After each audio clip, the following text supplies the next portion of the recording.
In today's episode, we're speaking to the amazing Byron Wolfe. Byron's gift for translating the complexities of business financial principles with a focus on small businesses into easily understood communication has made him one of the most highly sought after financial and business consultants. He is the founder of CFO.AF, a financial services and business consulting firm specializing in industries ranging from construction to crypto. Byron is Chief Financial Officer for Inc. 5000 company and is a fractional CFO of various companies with annual revenues between 3 and 25 million. His certification in crypto, NFT, and the Metaverse space has led to many projects with DAOs and crypto companies, and he's considered one of the first experts in crypto tax strategy. Let's speak to Byron and find out how he changed his life by changing his mindset. Let's find out.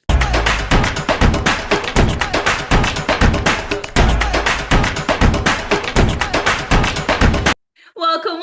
This is Gull Khan, your money mindset expert. And today I'm so excited. We're speaking to the amazing, the wonderful Byron Wolfe. Welcome, Byron. Well, thank you for having me. Byron, everyone's heard your intro. They know how fabulous you are, but please, in your own words, tell everybody what it is that you do. Oh, okay. So I'm that elusive fractional CFO, which I thought was better understood than it is, but not as well as I thought it was.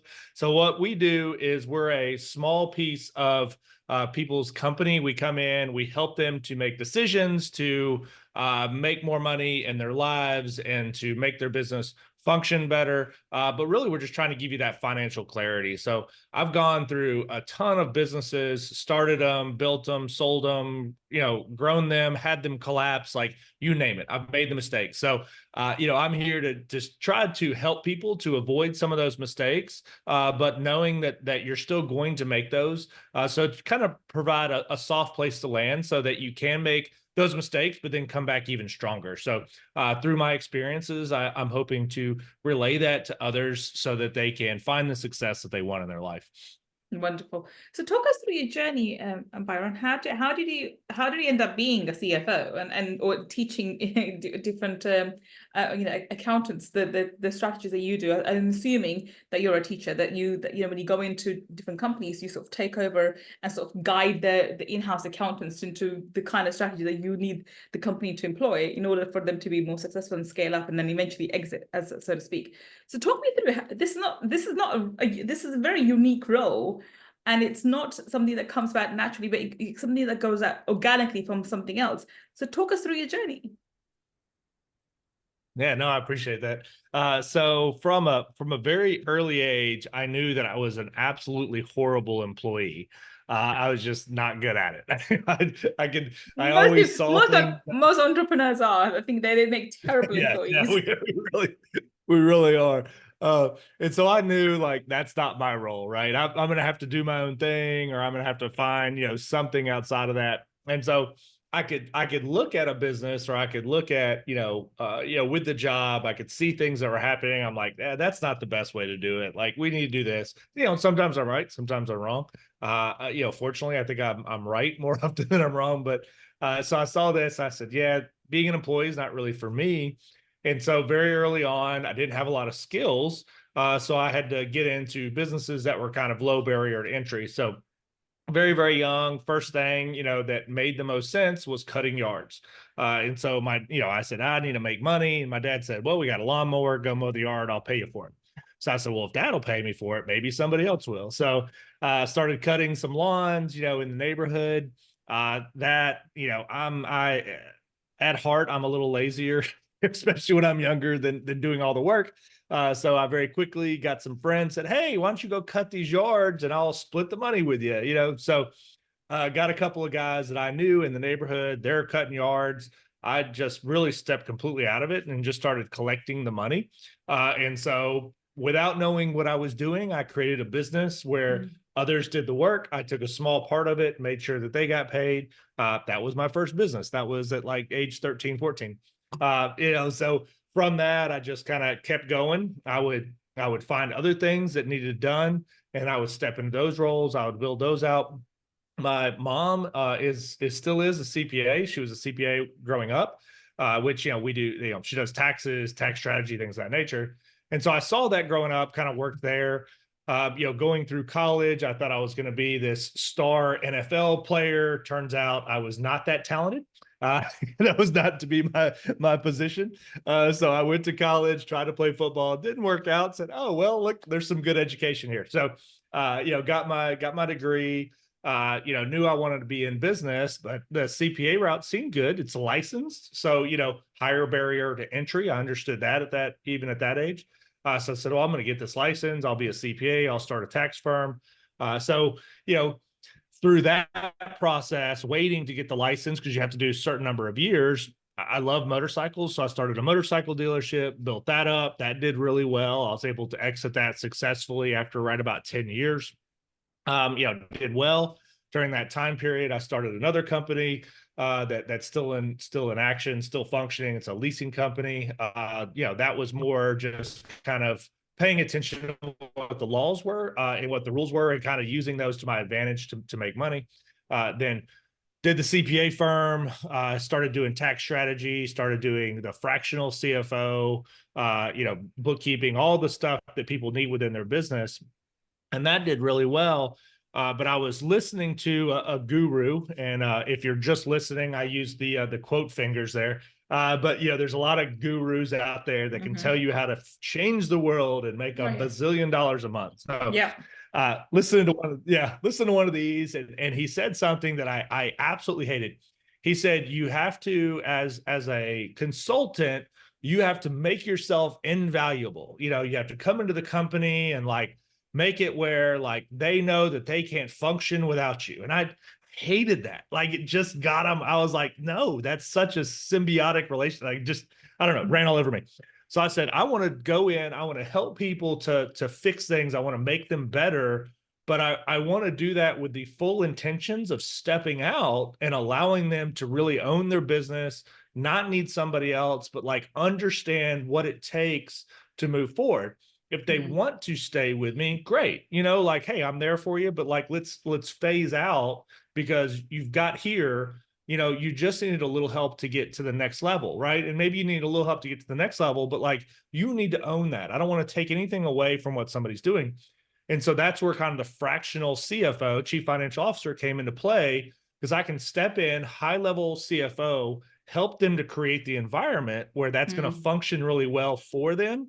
But allow them to really kind of take that back over and completely own their own business. So a really long story to where I'm at today. But that's really what we do. We step in, we help people, because there's so many times in my life, it would have been amazing to have somebody that I could trust, somebody that really had my best interests at heart, that wasn't there really to have that symbiotic relationship, somebody just step in and make themselves so invaluable that I can't do it without them, because then I don't own it. If it requires somebody else, I don't really own that. That's a forced partnership, and I don't want that, right?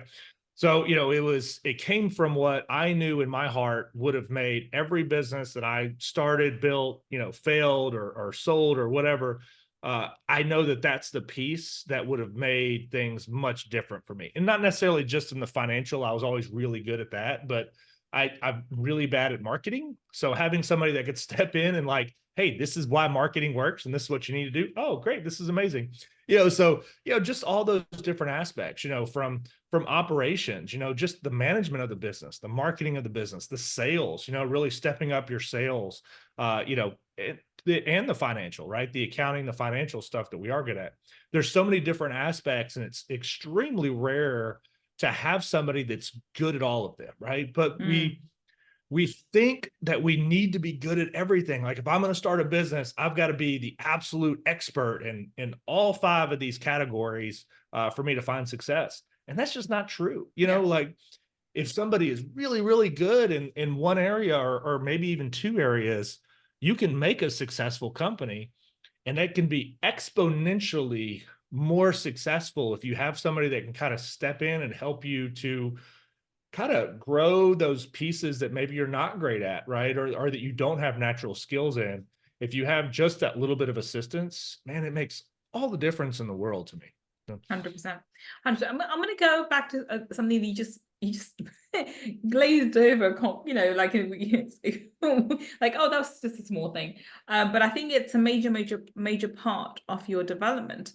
You mentioned that your mother was a CPA, still is a CPA, which means you come from a you know, an employee mindset kind of family. Does your mom own her own accountancy, or does she actually have her, you know, is she an employee? And I find even those people, accountants and those self-employed accountants, lawyers, whatever, they still have an employee mindset to some extent.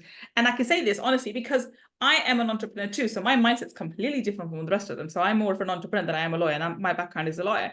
And I can see the distinction between the two. And that's why, I mean, I was a good lawyer, but I could never succeed as a lawyer long term because I would rebel against everything that, you know, the employees have to deal with.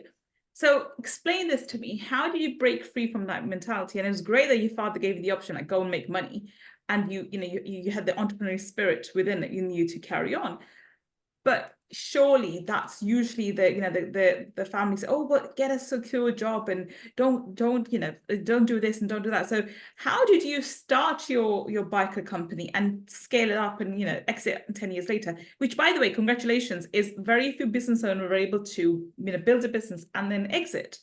Unless you aim for that from the beginning, like now when I buy a business, I'm aiming to, if I'm buying, I'm aiming to building and scaling and exiting, or having something else, afterwards, through an IPO or something else. But very few people are able to do that quite early on, as young as you were. So talk me through, how did you convince your parents and yourself to start another major business while doing your CPA and then build it up?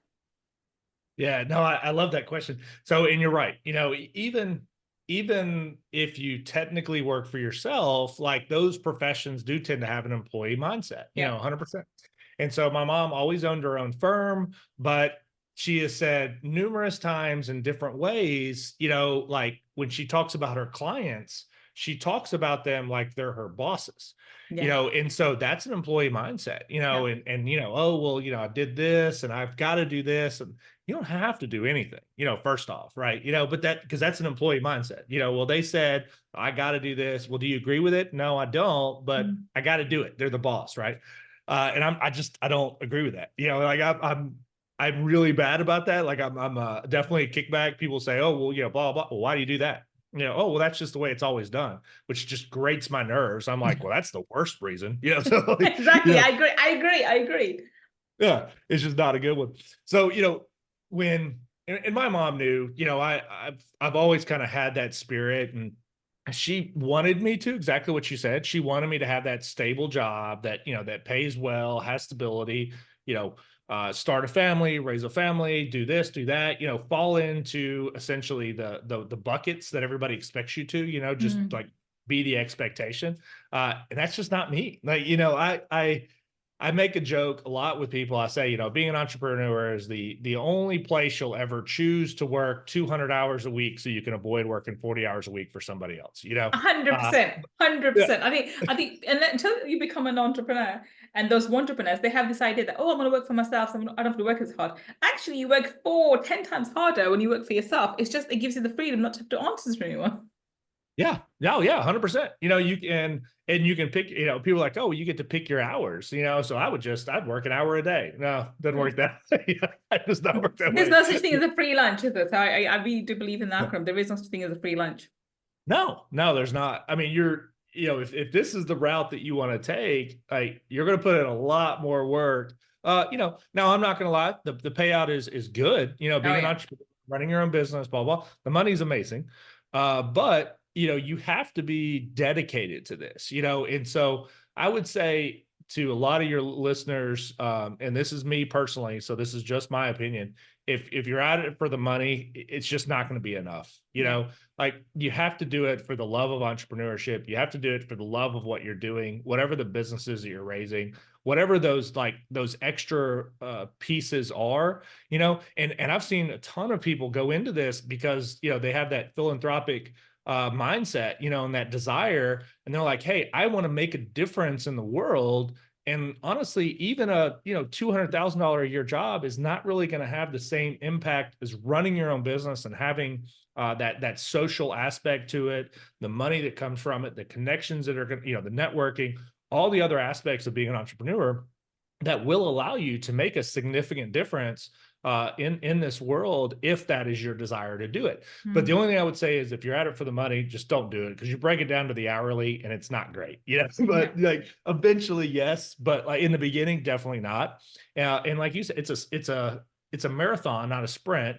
So I tell people all the time, as soon as you decide I want to sell, it's a 5-year plan.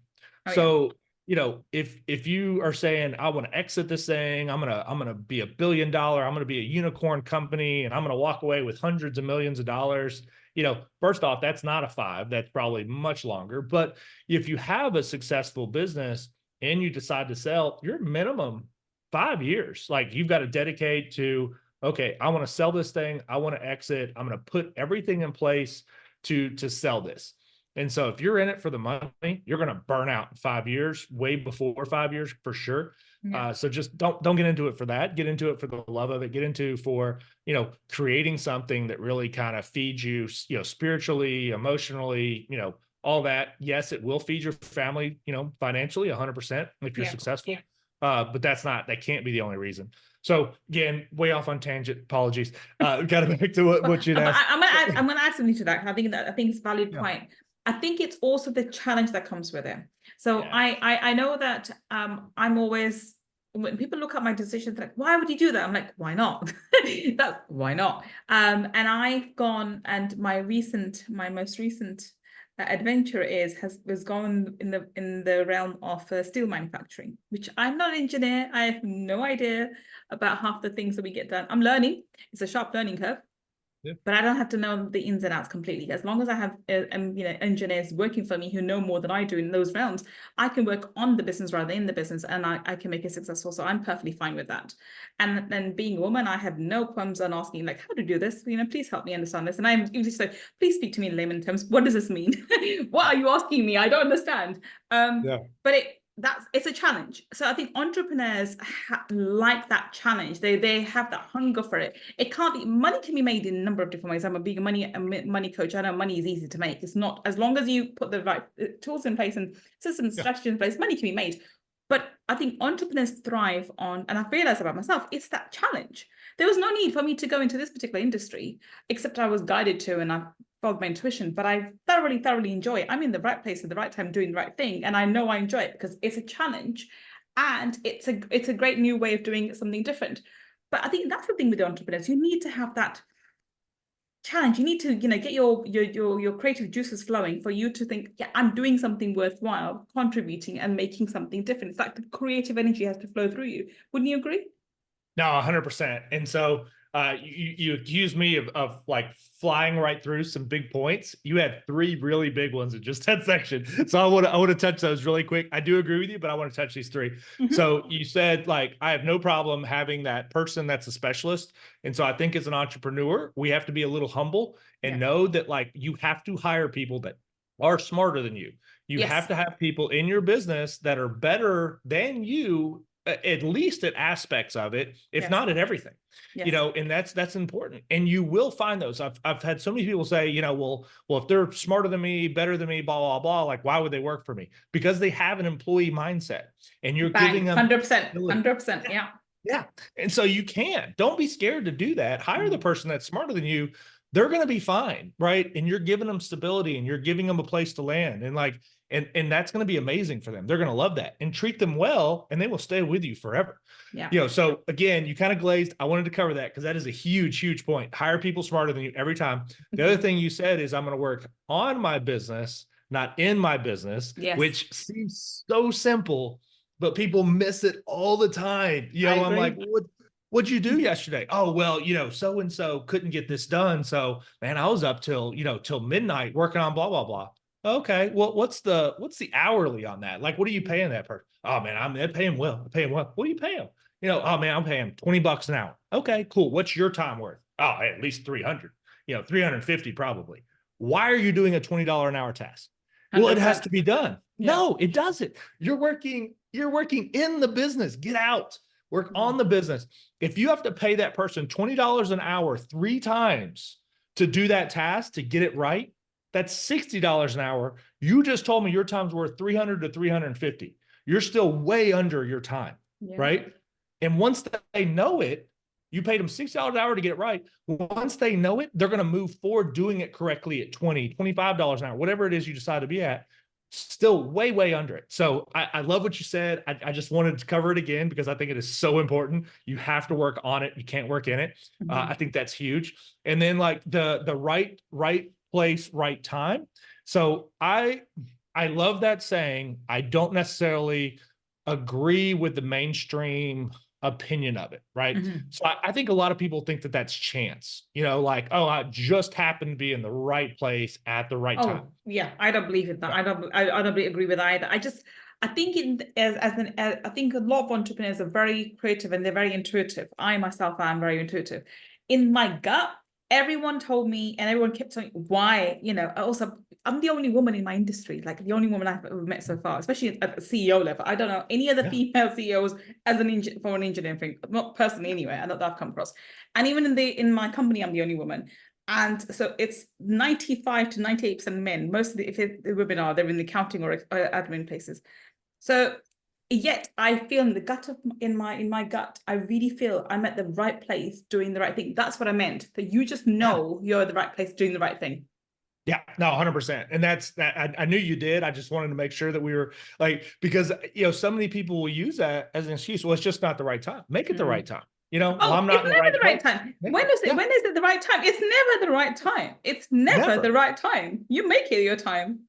100%. So like when you said it, I was like, I know we're on the same page on this, but I just want to make sure everybody understands that. Like you have to make the opportunity. It's just not going to happen. Even with an employee mindset, nobody's going to knock on your door and offer you an amazing job. Nobody's going to knock on your door and offer you a horrible job. Right? You have to make the opportunity. You're going to have to go out there. You're going to have to find it.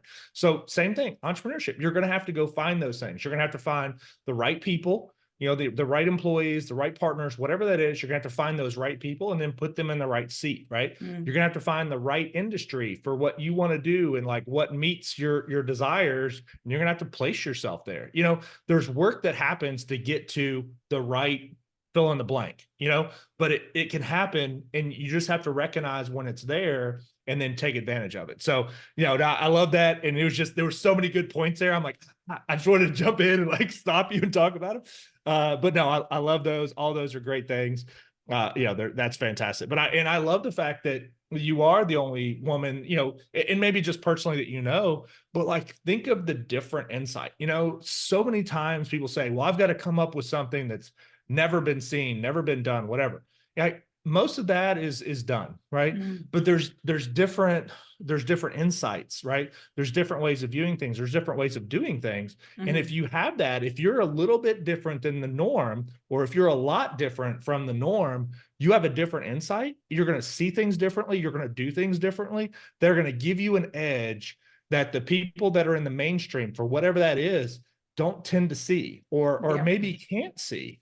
So the fact that you are the only woman that you personally know in that may be a huge advantage to you, because you're going to see things in a way that the 98%, guys that are in that just can't see, they just don't.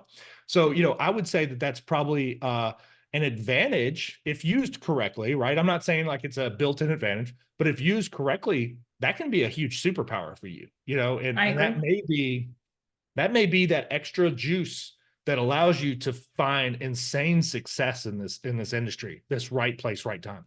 I agree. I mean, I think the one thing that I really believe in, I always believe that whatever you think is your shortcomings or your disadvantage, turn it to your advantage. I always believe that. So there's another saying that embrace thine ugly, and everything about you that you think is a shortcoming, see how it can be an advantage. And I grew up obviously in the 90s, 80s child. I grew up in the 90s here in London, and it was being a brown girl, I suffered racism internally within my culture, and externally being a Muslim brown girl like that. And I've been through the 9/11, everything else, and I was doing the hijab at that time, so I faced everything. And I went into the most white profession possible, which was law, and became a barrister. So that was another one that I've personally firsthand experienced. However, I always see me being a woman and me being a brown Muslim woman to be my USP, my biggest advantage. And I choose to see it as an advantage. And I promise you, up until this moment, it's always worked at my advantage because I choose to see it as so. And therefore, I create opportunities where there won't be others. And I am usually the only one in the room who is brown. And you know, there's probably plenty of brown men there, but women brown, I'm usually the only one. And I'm quite comfortable being, you know, being the only woman or being the only brown woman. And because I see that as my advantage, no one's going to forget me. When people meet me, no one's going to forget me because I'm probably the only brown girl there who's talking a lot and who's actually, you know, whatever, is quite bubbly. And I come across as a, like this, like really laughing ugly, like half a bimbo. And then I end up being, you know, known to be pretty smart because I am pretty smart. But, you know, I don't, it's everything about me that you would think could be seen as a disadvantage. I've chosen to see because I speak very fast. I'm very giggly. I'm very girly. I use all of those things to my advantage. And I see that's what makes me amazing because I choose to believe so, not from arrogance, not from conceit, but from the confidence level. I think this helps for all entrepreneurs because you need to have the in-bit confidence. I'm amazing and I can do this. Yeah, no, I agree with that. And you have to believe that internally, tell yourself that on a regular basis. Maybe you don't have to agree with it every single day, right? Because like we're all going to have self-doubts. But you know, but just keep telling yourself that, right? And just keep believing it because it'll be there. It'll happen. And like the other people's views of us don't matter. No. You know, like if somebody doesn't see how awesome you are, or the listeners, if they don't see that, right, that's on them.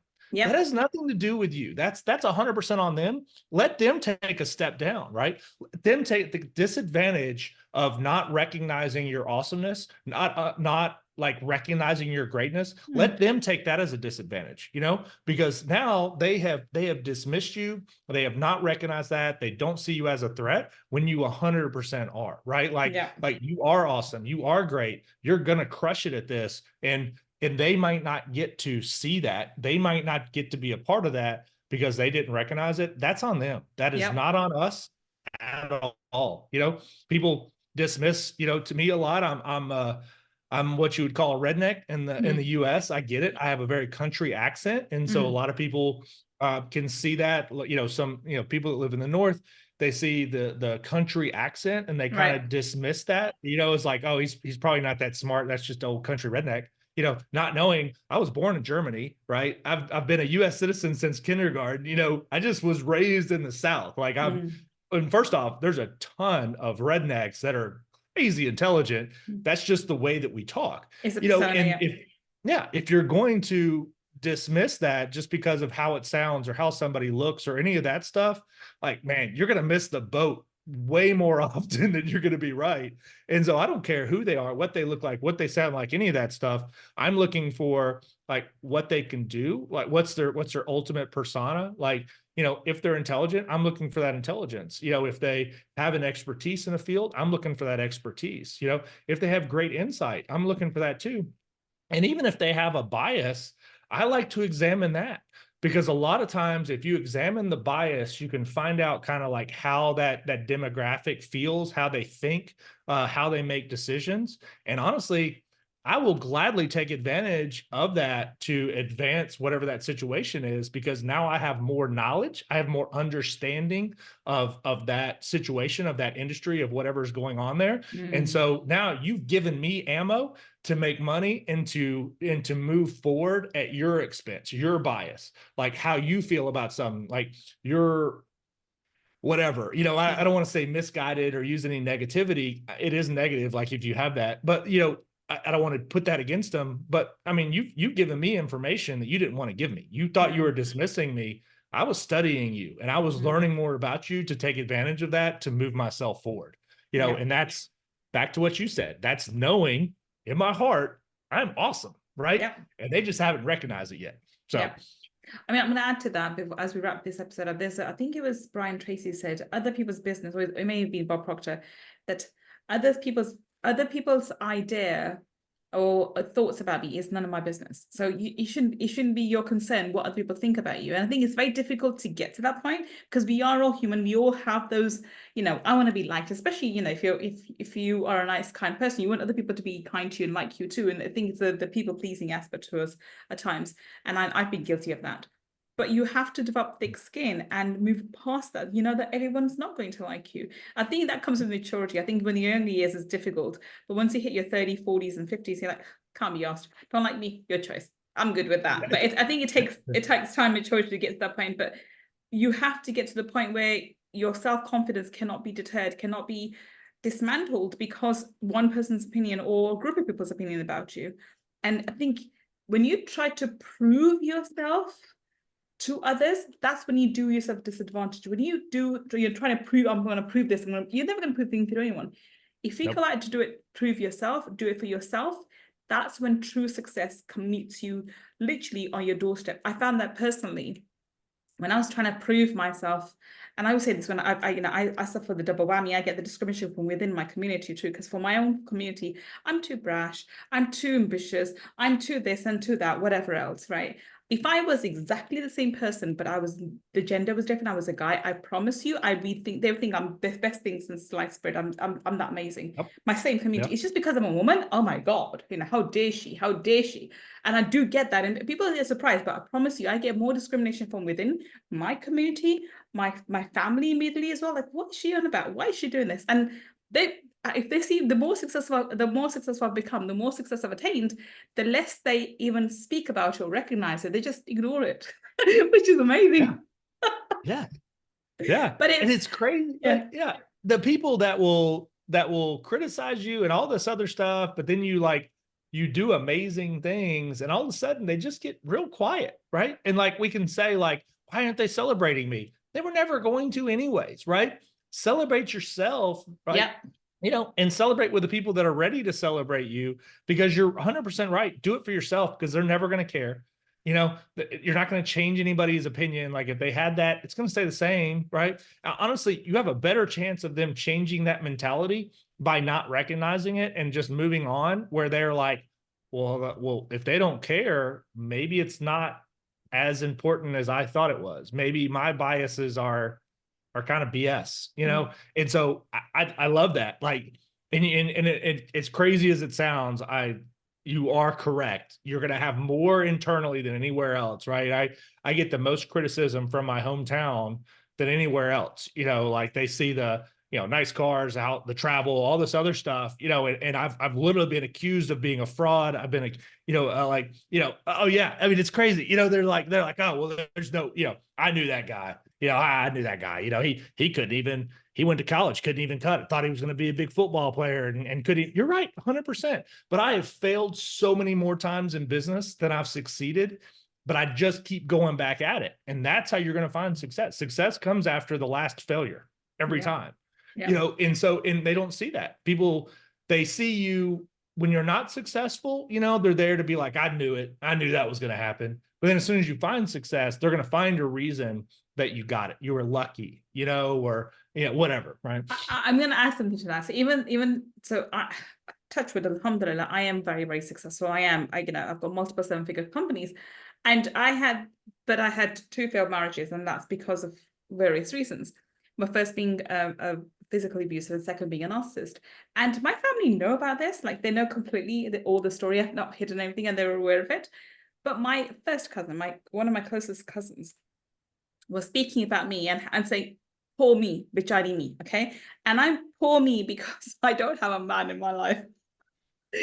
Poor, okay, she has to work so hard. She gets up 5 a.m, she goes to her company, she has to look after her kids. And I'm like, does he should realize I run multiple 7-figure companies. Both my kids go to private. I live in one of the most prestigious places in London. Like all on my own back, and it's poor me, the poor. If she had a man in life, she wouldn't have to work so hard. That's so crazy. I can't believe people think that way. And the reality is like for us as entrepreneurs, we change has to with get to, right? Exactly. I get to do this. I get to Yes. go and work with these people. I get to make, a difference in the world. I get to live this amazing life. And I get to Yes. set this amazing example for my children about hard work, ethics, and what's possible for you to achieve. It doesn't matter what life throws at you, you can turn it around and be an ultimate success for it. I Yep. found that whole conversation hilarious when I heard. I'm like, poor me. Poor me. Okay. Poor me. Sure. Yeah. If Anyway. that helps you sleep better at night, then I'm glad to help Yeah. you do that. You know?